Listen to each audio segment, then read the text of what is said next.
18শো শতাব্দীর শেষের দিকে বরিশাল তথা পুরো বাংলা ছিল ব্রিটিশ উপনিবেশ। বরিশাল তখন পরিচিত ছিল বাকেরগঞ্জ হিসেবে। সেই সময় দৈনন্দিন কাজের মাঝে বরিশালবাসী হঠাৎ শুনতে পান গগনবিদারী আওয়াজ, যেন হাজার হাজার কামান একসাথে গোলা ছুটছে। হতভম্ব ও আতঙ্কিত হয়ে পড়ে বরিশালবাসী। কিছুদিন পর পর এই আওয়াজ পাওয়া যাচ্ছিল। 1876 সালে প্রকাশিত ব্রিটিশ সিভিল সার্জেন্ট হেনরি বেভারেজের লেখা বই দ্য ডিস্ট্রিক্ট অব বাকেরগঞ্জে তিনি উল্লেখ করেন যে 1870 এর দশকে বরিশালের দক্ষিণ উপকূলের দিক থেকে তিনি একাধিকবার কামানের মতো শব্দ শুনেছিলেন। স্থানীয় মানুষ তখন একে বলতো বরিশাল ক্যানন। সেখান থেকে তিনি নাম দেন বরিশালগঞ্জ। অনেক খোঁজ খবর এবং একাধিকবার তদন্ত করেও এই শব্দের কারণ বের করতে পারেনি ব্রিটিশরা।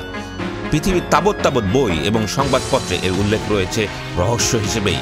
1950 সালের পর আর এই শব্দটি নাকি শোনা যায়নি, তবে 2024-এর 19 সেপ্টেম্বর আবার এই শব্দটি পাওয়া যায়।